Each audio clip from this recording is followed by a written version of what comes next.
नमस्कार दर्शकों, मैं तनिषा जैन स्वागत करती हूं आप सभी का सिटी 24 उज्जैन में। सीएमएचओ कार्यालय में अब कर्मचारियों और अधिकारियों की लेट लतीफी नहीं चलेगी। सीएमएचओ डॉक्टर पीपल ने बायोमेट्रिक मशीन से उपस्थिति लगवाना शुरू कर दी है। सीएमएचओ कार्यालय में अभी तक कई कर्मचारी और अधिकारी समय पर उपस्थित नहीं होते थे और फील्ड में जाने का बहाना बनाकर बच जाते थे और बाद में आकर उपस्थिति रजिस्टर में साइन कर देते थे। नए आए सीएमएचओ डॉक्टर पीपल ने जब इस स्थिति को देखा तो उन्होंने इसको बदलने का निर्णय ले लिया और नए भवन में सीएमएचओ कार्यालय शिफ्ट होने के साथ ही बायोमेट्रिक मशीन से उपस्थिति लगवाना शुरू कर दिया। सीएमएचओ डॉक्टर पीपल ने बताया कि कर्मचारियों और अधिकारियों की अंगूठा और चेहरा देखकर मशीन उनके ऑफिस आने और जाने का समय दर्ज करेगी और इसके साथ ही सैलरी के लिए भी डाटा अब इन मशीनों से लिया जाएगा। इसके चलते अब कर्मचारियों और अधिकारियों का समय पर उपस्थित होना ज़रूरी हो गया है। बात आ रही थी कि स्टाफ समय पर नहीं आता, आपने क्या इनिशिएटिव लिया है उसको लेके? मैंने स्टाफ की उपस्थिति को समय पर सुनिश्चित कराने के लिए बायोमेट्रिक डिवाइस अपने ऑफिस में इंस्टॉल करा दी है और इसमें रजिस्ट्रेशन सब करा के उसी से ही हाजिरी पत्रक तैयार होगा, क्योंकि जिस ऑफिस से जिला पूरा चलाना है तो वहाँ कर्मचारियों की उपस्थिति होना अनिवार्य है। ठीक। विधानसभा निर्वाचन के लिए आदर्श आचार संहिता जिले में प्रभावशील होते ही कलेक्टर ने जिला स्तरीय स्टैंडिंग कमेटी और मीडिया को नियमों और निर्देशों की जानकारी दी है। कलेक्टर एवं जिला निर्वाचन अधिकारी कुमार पुरुषोत्तम ने निर्वाचन आयोग निर्वाचन कार्यक्रम की घोषणा के पश्चात जिला स्तरीय स्टैंडिंग कमेटी की बैठक लेकर राजनीतिक दलों के पदाधिकारियों और मीडिया को निर्वाचन कार्यक्रम की जानकारी देकर जिले में आदर्श आचार संहिता के प्रभावशील होने की जानकारी से अवगत कराया। उन्होंने बताया कि 21 अक्टूबर को गजट नोटिफिकेशन होगा। नामांकन की अंतिम तिथि 30 अक्टूबर और संवीक्षा 31 अक्टूबर को होगी। अभ्यर्थी के द्वारा नाम वापस लेने की तिथि 2 नवंबर रहेगी। मतदान 17 नवंबर को होगा। मतगणना 3 दिसंबर को होगी। चुनाव प्रक्रिया पूरी होने तक जिले में आदर्श आचार संहिता लागू रहेगी। जिला स्तरीय स्टैंडिंग कमेटी में पुलिस अधीक्षक सचिन शर्मा, जिला पंचायत सीईओ मृणाल मीणा, उप जिला निर्वाचन अधिकारी MH कवचे, ADM अनुकूल जैन, संबंधित RO, ARO विवेक जोशी, बहादुर सिंह बोरमुंडला, रवि भदौरिया, रवि राय, हेमंत जोहरी, मंजूर हुसैन, संजय गोयल, चौधरी मोहन कुराड़, महेश मनचांदिया, प्रकाश नरवरिया आदि उपस्थित थे। कलेक्टर एवं जिला निर्वाचन अधिकारी कुमार पुरुषोत्तम ने जिला स्तरीय स्टैंडिंग कमेटी की बैठक के बाद प्रिंट एवं इलेक्ट्रॉनिक मीडिया के प्रतिनिधियों से चर्चा कर विधानसभा आम निर्वाचन के कार्यक्रम की घोषणा की जानकारी दी। जो साउंड वाहन होता है प्रचार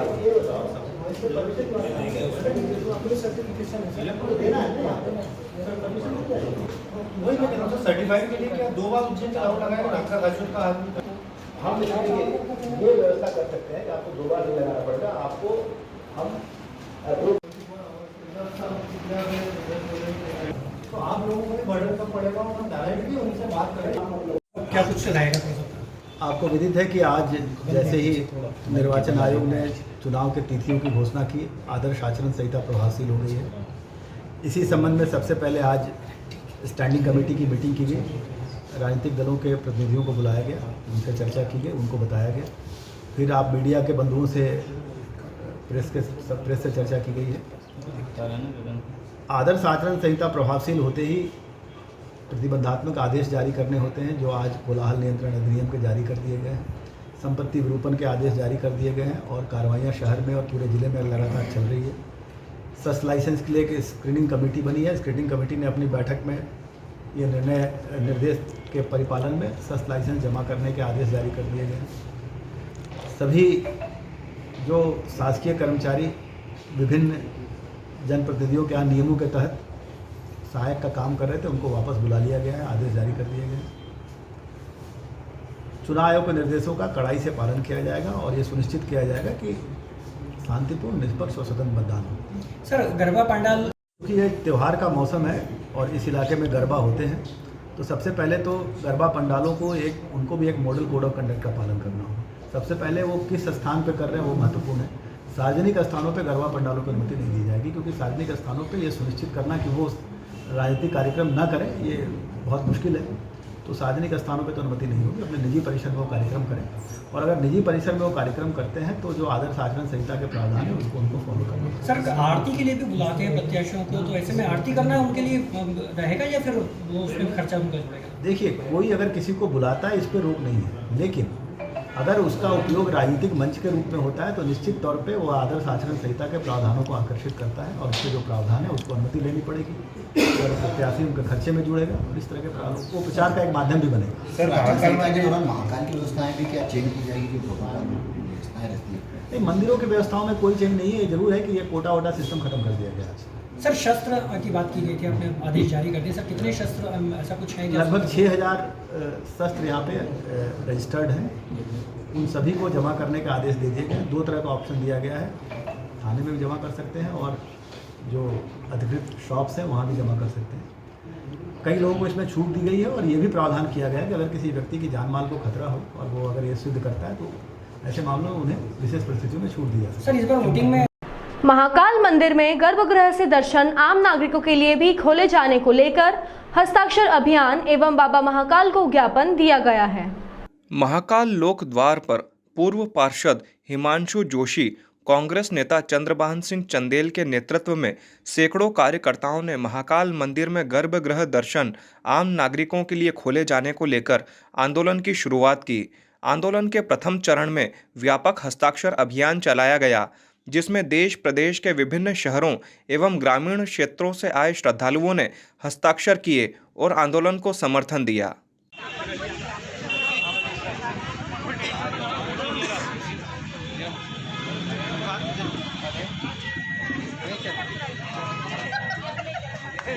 हस्ताक्षर अभियान के पश्चात बाबा महाकाल के नाम एक ज्ञापन महाकाल मंदिर में नंदी हॉल में जाकर प्रेषित किया गया। ज्ञापन के साथ ही हजारों की संख्या में हस्ताक्षर युक्त कॉपियों को प्रेषित किया गया और प्रार्थना की गई कि प्रशासन को बाबा महाकालेश्वर सद्बुद्धि दे कि वह अपने पक्षपातपूर्ण रवैये को बंद करके या तो गर्भगृह सबके लिए खोल दे या फिर सभी के लिए बंद कर दे। गर्भगृह में सिर्फ और सिर्फ पंडित पुजारी ही रहे, किसी भी प्रकार की वीआईपी व्यवस्था न हो। हस्ताक्षर अभियान आंदोलन में क्षेत्रीय पार्षद अर्पित दुबे, महिला कांग्रेस अध्यक्ष गीता यादव, कैलाश सोनी, संजय वर्मा, ऋतुराज सिंह चौहान, करण सिंह, मोहसिन पठान, प्रमोद शर्मा सहित कई सामाजिक कार्यकर्ता एवं महाकाल मंदिर के नियमित दर्शनार्थी भी शामिल हुए। बताइए, किस प्रकार का अभियान चलाया और किसको ज्ञापन दिया, पूरा क्या मामला है? ये एक हस्ताक्षर अभियान आंदोलन की पहली प्रक्रिया है जो महाकाल मंदिर में पिछले 4-5 माह से और हमेशा से ये होता है कि आम नागरिक, आम श्रद्धालु गर्भगृह में जाकर जल नहीं चढ़ा पाता। इन्होंने सशुल्क किया, तब भी आज भी सशुल्क भी बंद है और कई वीआईपी नेता, पत्रकार, बड़े बड़े उद्योगपति, क्रिकेटर, एक्टर, उन सब के लिए गर्भगृह खुले हुए तो बड़ी आसानी से दर्शन कर लेते हैं और आम नागरिक यहाँ धक्के खाते हैं। उस समस्या को लेकर हमने आज आंदोलन के प्रथम चरण में हस्ताक्षर अभियान चलाया, जिसमें सारे देश विदेश, मध्य प्रदेश के सब दूर से आए श्रद्धालुओं ने हस्ताक्षर किए, दस्तखत किए। पिछले 3-4 घंटे से हमने यहाँ हस्ताक्षर अभियान चलाया है और बाबा महाकाल के नाम से प्रशासन को, सरकार को और प्रशासन में बैठे जिम्मेदार लोगों को सद्बुद्धि दे और इस पाप से बचाए जो एक आम आदमी को यहाँ के गर्भगृह के दर्शन से वंचित करे। हमारी मांग है या तो आम नागरिकों के लिए सारे दर्शन खोल दो या फिर किसी भी वीआईपी के लिए ये दर्शन बंद हो। किसको ज्ञापन दिया आपने? क्या हमने माननीय बाबा महाकाल के नाम से उनके जो गण हैं, नंदीगण, उनके चरणों में बाबा महाकाल को ज्ञापन दिया। आपका नाम होगा? हिमांशु जोशी, पूर्व पार्षद। डॉक्टर मोहन यादव को तीसरी बार उम्मीदवार बनाए जाने पर बीजेपी कार्यकर्ता और समर्थकों ने जश्न मनाया है। मोहन यादव ने विश्वास दिखाने पर संगठन का धन्यवाद भी दिया है। मध्य प्रदेश विधानसभा चुनाव को लेकर बीजेपी ने कैंडिडेट्स की चौथी लिस्ट में 57 नामों का ऐलान कर दिया है, जिसमें उज्जैन दक्षिण से डॉक्टर मोहन यादव पर एक बार फिर पार्टी ने भरोसा जताया है। लिस्ट में डॉक्टर मोहन यादव का नाम फाइनल होते ही शहर में उनके समर्थकों ने खुशियां मनाना शुरू कर दी। बीजेपी कार्यकर्ताओं और पदाधिकारियों और डॉक्टर मोहन यादव के समर्थकों ने उनके ऑफिस पर जबरदस्त शक्ति प्रदर्शन किया। इस दौरान मोहन यादव को कंधों पर उठाकर घुमाया गया। आतिशबाजी, ढोल नगाड़ों के बीच उत्सव का माहौल बनाया गया। मिठाई भी बांटी गई।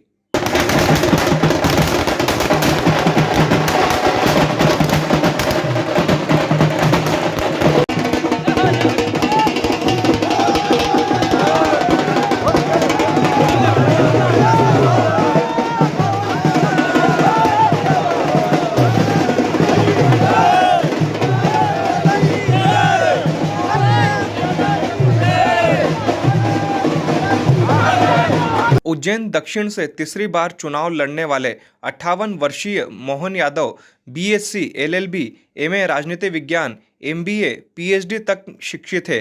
मुख्य रूप से सन 1982 में माधव विज्ञान महाविद्यालय छात्र संघ के सह सचिव रहे।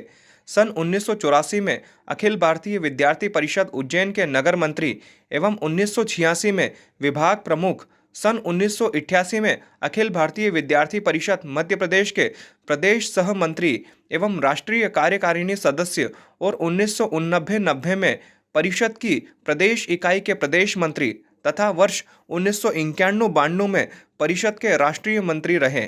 सन 2013 में विधायक बने। सन 2018 में दूसरी बार चुनाव जीतकर उच्च शिक्षा मंत्री बने थे। अब विधानसभा में तीसरी बार उम्मीदवार बने हैं। मोहन यादव ने बताया कि उनके लगातार किए जा रहे विकास कार्यों के कारण बीजेपी को बड़ी जीत मिलने वाली है। डॉक्टर मोहन यादव ने संगठन और पदाधिकारियों को धन्यवाद दिया है। आज से आचार संहिता लागू हो चुकी है और आपकी टिकट की भी घोषणा हुई है। देखिए, हम सब भारतीय जनता पार्टी के सिपाही हैं और भारतीय जनता पार्टी के कार्यकर्ता होने के नाते से पार्टी ने मेरे व्यक्तिगत स्तर पर विचार करके ये जो मौका दिया, मैं पार्टी का आभारी हूँ। और यशस्वी हमारे राष्ट्रीय अध्यक्ष माननीय जगत प्रसाद नड्डा जी, हमारे यशस्वी प्रधानमंत्री माननीय मोदी जी, माननीय गृह मंत्री जी यशस्वी अमित शाह जी, इस अवसर पर विशेष रूप से हमारे यहाँ चुनाव का सारा प्रबंधन देख रहे भूपेंद्र सिंह जी यादव साहब, हमारे साथ प्रदेश के अध्यक्ष विश्वनाथ शर्मा जी, हमारे यशस्वी मुख्यमंत्री शिवराज सिंह जी चौहान, माननीय नरेंद्र सिंह जी तोमर, मैं सभी वरिष्ठ नेताओं का हृदय से आभारी भी हूं। और जिस प्रकार से पार्टी ने विश्वास किया है, मेरे साथ माननीय जिला अध्यक्ष विवेक जोशी जी मौजूद हैं, यहाँ सभी कार्यकर्ता हजारों हजार की तादाद में मौजूद है। हम सब मिलकर के उज्जैन के विकास का संकल्प जो किया हुआ उस पर लगातार खरे उतरेंगे और जनता से एक बार फिर आशीर्वाद लेने जाएंगे। पिछले कामों के बलबूते पर मैं हृदय से आभारी हूँ। इस नाते से भी उच्च शिक्षा विभाग में देश में सबसे पहले शिक्षा नीति लागू हुई किसी प्रदेश में, तो वो मध्य प्रदेश में लागू हुई। मेरे शिक्षा विभाग के माध्यम से लगभग 54 नए कॉलेज खोले गए, 20 से ज़्यादा महाविद्यालय में संकाय हमने खोले हैं। इसी प्रकार से लगभग 3700 से ज़्यादा नए पदों को पीएससी से भरने के लिए हमने पीएससी तक पहुंचाया है। मैं उम्मीद करता हूं कि जिस प्रकार से गुणात्मक शिक्षा को लेकर के उच्च शिक्षा विभाग में नवाचार किए गए, विभिन्न प्रकार के भवन और बाकी चीज़ों की व्यवस्था की गई है, यही कारण है कि पूरे देश का सबसे नंबर 1 A++ ग्रेड का कॉलेज सरकारी स्तर का उज्जैन का माधव विज्ञान महाविद्यालय बना है। जीवाजी विश्वविद्यालय A++ ग्रेड का हुआ। मैं उम्मीद करता हूं कि सरकार के कामों के बलबूते पर निश्चित रूप से जनता के बीच में हम जाने वाले हैं और जनता हमारे को निश्चित रूप से जो दिख रहा है वो अभी से आशीर्वाद देते दिखाई दे रहे हैं। लेकिन हम सब मिलकर के, चूंकि भारतीय जनता पार्टी के सिपाही होने के नाते से ये व्यक्ति की घोषणा होती है, असली में तो हमारा उम्मीदवार कमल का फूल होता है। इसलिए प्रत्येक मतदान केंद्र पर हम सब मिलकर ताकत से लड़ेंगे और निश्चित रूप से जनता हमको यश देगी। महाकाल बाबा की कृपा होने वाली है। महाकाल बाबा, हम सबको जानकारी में है कि जब जब कुंभ मेला आता है, सिंहस्था का आयोजन होता है, भारतीय जनता पार्टी की सरकार बनती है, आज़ादी के बाद से लगातार ये जो क्रम जारी है, हम सब उसको एक बार फिर अपने आंखों से फलीभूत होते दिखाई देंगे। और सिंहस्थ के कारण से उज्जैन में जो विकास के नए दरवाजे खुलेंगे, अभी ही 8000 करोड़ के काम उज्जैन में चल रहा है। ऐसे में और भविष्य की बड़ी संभावना सिंहस्थ को लेकर के है कि दुनिया की अद्वितीय नगरी उज्जैन बनाना है। मैं आप सबके भरोसे से कह सकता हूँ कि निश्चित रूप से भारतीय जनता पार्टी की सरकार बनने के बाद उज्जैन में और विकास के 4 चांद लगेंगे। भाजपा ने करीब 135 से ज्यादा नामों की घोषणा कर दी है। कांग्रेस की अभी एक सूची नहीं आई है, किस तरीके से देखते हैं आप? देखिए, कांग्रेस कोमा में है। कांग्रेस की हालत बहुत बुरी हो गई है। कांग्रेस के अंदर के झगड़े, कांग्रेस के अंदर की अंतरूनी कलह, ये बाधा बन रही है। लेकिन मैं उम्मीद करता हूँ लोकतंत्र में अपनी अपनी पार्टी अपने अपने ढंग से चलती है। कांग्रेस ने जो किया वो कांग्रेस जाने, लेकिन भारतीय जनता पार्टी लगातार अपने उम्मीदवार एक के बाद एक घोषित करते हुए चौथी सूची तक आ गई है। इसका अर्थ है कि हम चुनाव के प्रति भी अलर्ट है, पार्टी संगठन रचना सब में अलर्ट है, और उसी के आधार पर भारतीय जनता पार्टी अपने आत्मविश्वास से भरपूर होकर के निश्चित विजय के संकल्प की तरफ चल रही है। किस तरह के विकास काम किए आपने दक्षिण विधानसभा के अंतर्गत? वो कौन से मुद्दे होंगे बड़े प्रदेश स्तर के जो भाजपा जनता के बीच में रखेगी? देखिए, मुद्दे तो हमारे पास बाबा महाकाल के महालोक के 2 के बाद से अधिकांश विकास की जितनी दरवाजे खोलना चाहिए थे वो हमारा मॉडल बन गया उज्जैन का विकास का, और उसी के बलबूते पर उज्जैन में न केवल धार्मिक पर्यटन बढ़ रहा है बल्कि धार्मिक पर्यटन के अलावा यहाँ पर उद्योग का बड़ा संभावना बनी है। मेगा डिवाइस पार्क आने के बाद, अमूल की डेयरी या प्लांट आने के बाद, या कर्नाटका एंटीबायोटिक के जो नए उत्पाद बनने वाले हैं, ये बड़ी संभावना लेके चल रहा है। राजमार्गों की दृष्टि से उज्जैन सेंटर में आया है। रेल हमारे पास आई चुकी, डबल लाइन बन गई, फतेहाबाद की रेल चालू हो गई, मेट्रो ट्रेन की घोषणा हो गई। तो एक के बाद एक हमारा एयरपोर्ट बनने वाला है। यूनिवर्सिटी के नए कोर्स बहुत सारे खुल रहे हैं, मेडिकल कॉलेज खुल रहा है, बीएससी एग्रीकल्चर खुल गई है। जिस प्रकार से उज्जैन में भविष्य की पौध को तैयार करने के लिए एकेडमिक माहौल बना है, उसी के साथ साथ हमारे अपने पौराणिक, धार्मिक, ऐतिहासिक, सांस्कृतिक, धार्मिक जितने प्रकार से विकास के काम हो सकते हैं, उसके साथ साथ खगोलीय गणनाओं के लिए, काल गणनाओं के लिए, साइंस सिटी बनाने के लिए इतने सारे मुद्दे हैं जिन मुद्दों को लेकर जनता अत्यंत विश्वास करती भारतीय जनता पार्टी पर। मुझे पूरा भरोसा है इस बार की जीत हमारी सभी सीटों पे प्रचंड बहुमत से होगी। एक आखिरी सवाल, कांग्रेस की जो जन आक्रोश यात्रा है उसमें एक ही बड़ा सवाल है महाकाल लोक का भ्रष्टाचार, किस तरीके से देखते हैं आप? देखिए, जनता सब जानती है, 50 साल तक कांग्रेस ने अपनी सरकार में रहते कभी महाकाल की चिंता नहीं की, कभी काम नहीं किया। ऐसे में उनके द्वारा किए गए कोई बात का भी मैं तो जवाब देना भी उचित नहीं समझता हूँ। जनता सब जानती, जनता जवाब दे चुकी है। कांग्रेस पूरी तौर पे प्रदेश में नकारी जा चुकी है और कांग्रेस की इसीलिए वाइस खत्म हुई है, तो स्वाभाविक कीमत कांग्रेस चुकाएगी। निगम आयुक्त श्री रोशन कुमार सिंह के निर्देशानुसार आचार संहिता प्रारंभ होते ही नगर निगम द्वारा होर्डिंग और बैनर हटाने की कार्यवाही की। सोमवार को आचार संहिता लगते ही विभिन्न शासकीय एवं सार्वजनिक संपत्तियों स्थलों से विभिन्न प्रकार के फ्लेक्स होर्डिंग्स हटाए जाने की कार्यवाही शुरू कर दी गई। दीवारों और अन्य स्थलों पर पेंट विज्ञापनों को मिटाया गया तथा लोकार्पण, भूमि पूजन के बोर्डों को छुपाया गया। यह कार्यवाही संपूर्ण शहर में आरंभ कर दी गई है।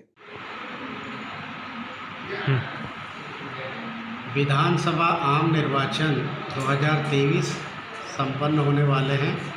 उक्त संपन्न होने वाले निर्वाचनों के संबंध में आदर्श आचरण संहिता आज से प्रभावशील हो गई है। आदर्श आचरण संहिता प्रभावशील होने के उपरांत नगरपालिका निगम उज्जैन द्वारा संपत्ति विरूपण से संबंधित कार्रवाई की जा रही है। नगरपालिका निगम क्षेत्र अंतर्गत 6 जोनों में 6 टीमों का गठन किया जा करके शासकीय संपत्तियों से, अर्धशासकीय संपत्तियों से और निजी संपत्तियों से संपत्ति विरूपण की कार्रवाई करते हुए बैनर, पोस्टर, होर्डिंग्स हटाए जाने की कार्रवाई लगातार की जा रही है। की गई कार्रवाई की जानकारी जिला निर्वाचन अधिकारी को MCC 1 और MCC 2 फॉर्मेट में निर्धारित समय सीमा में भेजी जाने की कार्रवाई नगरपालिका निगम उज्जैन के द्वारा की जा रही है। फिलहाल इस अंक में इतना ही। नई खबरों के साथ बने रहने के लिए देखते रहिए सिटी 24। नमस्कार।